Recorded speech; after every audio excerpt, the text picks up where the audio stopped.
Hey everybody, and welcome back to another Wi-Fi battle. Today we have a battle against TheKillerNacho, very long-standing PokeTuber who probably needs no introduction. I'm going to leave a link to his channel in the video description so you guys can check that out afterwards if you haven't already. And we are no strangers to each other. This is actually our 7th one-on-one match. And as you can see, he brought a very cool team to battle lower tier, much like my own. So it should definitely be another good one, and we're going to get into it.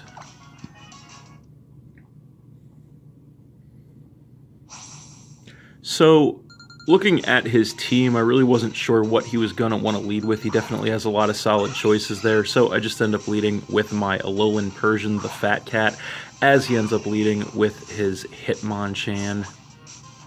So, of course, this is no good for me. I am going to have to switch out right away. I don't want to get taken out with a fighting attack. So, I'm going to come in with my Shiinotic ET, predicting that, as he does go for the Drain Punch. So, that is only going to take me down by about a quarter, which is not too bad. And then I am going to regain some health with the leftovers.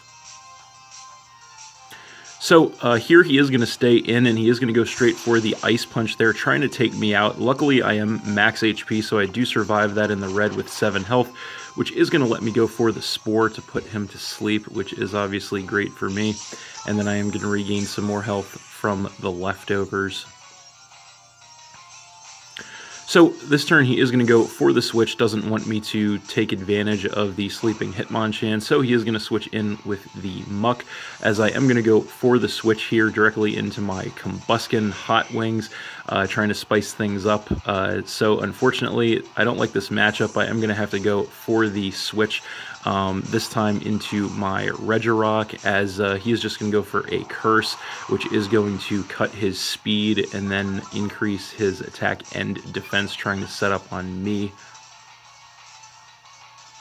So this turn he is actually going to go for a switch, doesn't want to take a ground attack from me, so he is going to switch in with the Hitmonchan, as I am just going to go straight for the Earthquake.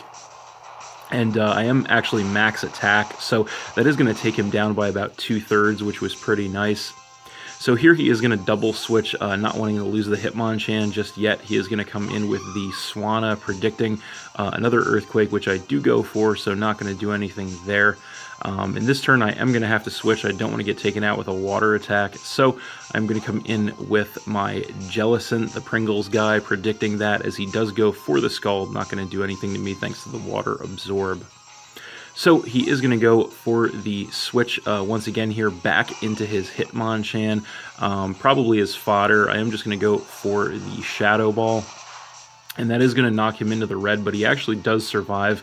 But luckily, he is still asleep this turn, so nothing he can do, as I am just going to fire off one more Shadow Ball, and that will definitely finish off the Hitmonchan there and drop him down to 5 Pokemon. So then he is going to come in with Golurk, and that is going to force me to switch out here. I don't want to get taken out with a Ghost attack, so I am going to come in with my Regirock once again, who is max physical defense. He's going to hit me with a Shadow Punch, which does take me down by about 1/3 there, and then he is going to take damage from the Rocky Helmet. As this turn, he is going to go for the Shadow Punch again, which is going to lead me to believe he is choice itemed of some sort. He does take more damage from the Rocky Helmet, as I do go for the Stealth Rock to get the entry hazard set up on him.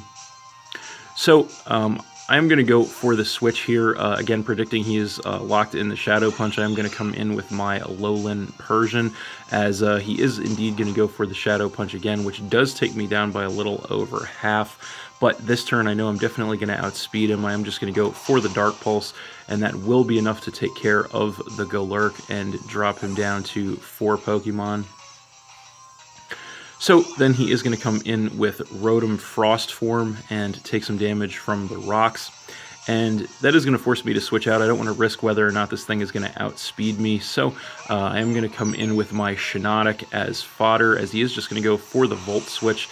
That will be more than enough to finish off the Shiinotic and drop me down to 5 Pokemon. But the good news is about that is he does get the mandatory switch, so he does have to reveal his Pokemon first. So he is going to come in with his Regirock and take some damage from the rocks, as he is going to regain some health with the leftovers as well.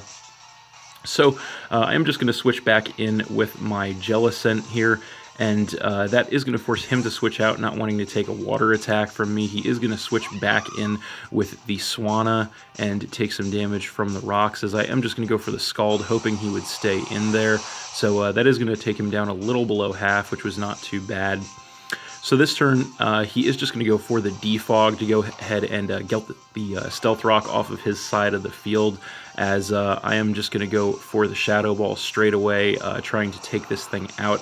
I am max special attack, so that is going to be enough to finish off the Swanna and drop him down to 3 Pokemon. So then he is going to come back in with Rotom. And that is going to force me to switch. I don't want to take an electric attack from this thing. So I'm going to come in with my Electros, as he does go for the Thunderbolt. So not going to do too much of anything to me there. And then I am going to regain some health with the Leftovers.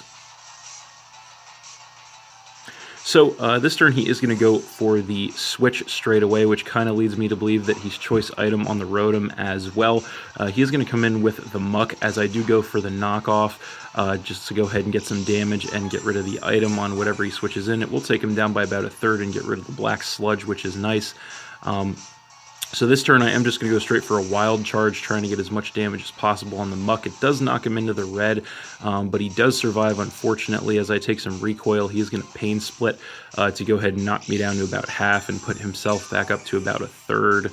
And then I am going to regain more health with the Leftovers. So he is going to go for the switch here, probably not wanting to risk whether or not he can survive another Wild Charge. So he is going to switch back in with the Regirock, as I am just going to go for the U-turn here, not wanting to take any more damage on my Electros. I do get the mandatory switch after a little chip damage, and off of that I will come in with my Alolan Persian, as he does regain some more health with the Leftovers.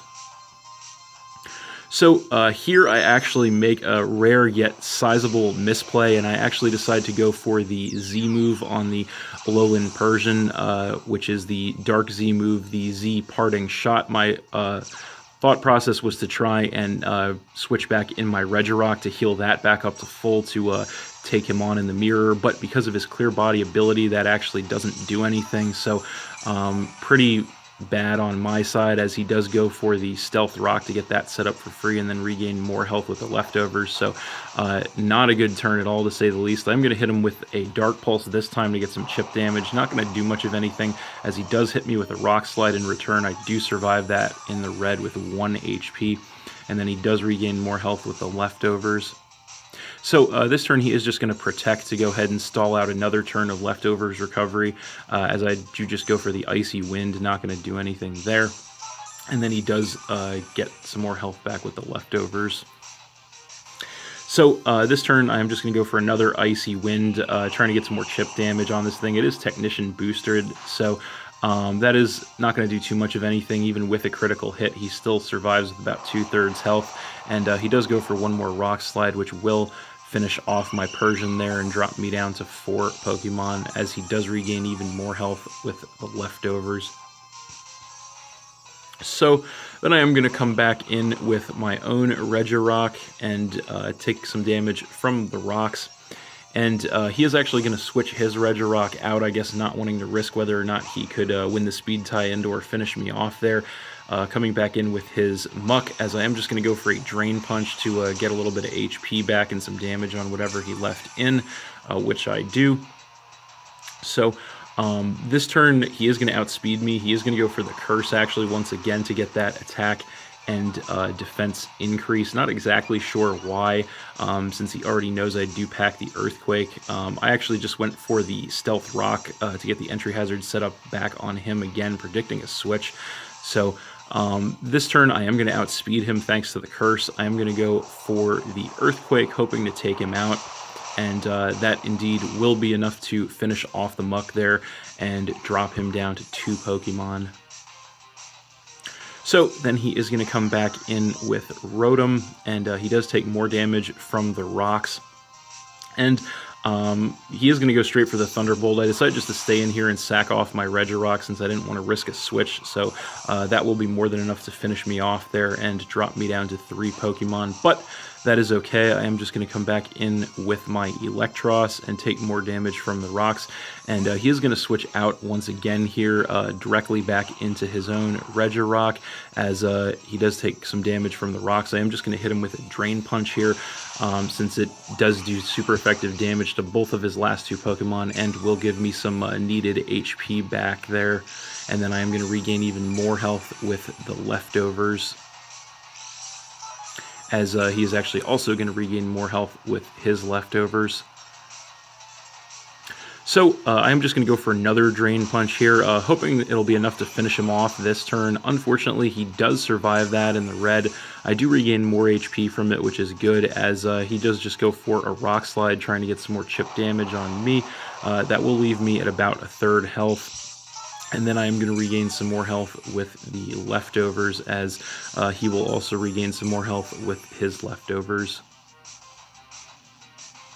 So I'm just going to go for one more Drain Punch this turn, which will finally be enough to finish off the Regirock there, while giving me some HP back as well, and drop him down to just 1 Pokemon. And then I will gain back even more health with the Leftovers. So finally, he is going to come back in with Rotom, and he is going to take even more damage from the rocks. And he is just going to go for a Blizzard here. He actually does end up missing, which does suck for him. But I am just going to hit him with another Drain Punch in return, which will be enough to actually finish off the Rotom. And that is game. So I won that one 3-0 against TheKillerNacho, but that was a good match. Thanks for watching again, everybody. Hope you all enjoyed. Please hit that like button, leave a comment, and or subscribe if you did enjoy, and stay tuned for more new battles in the future. So that's it, and we'll see you next time.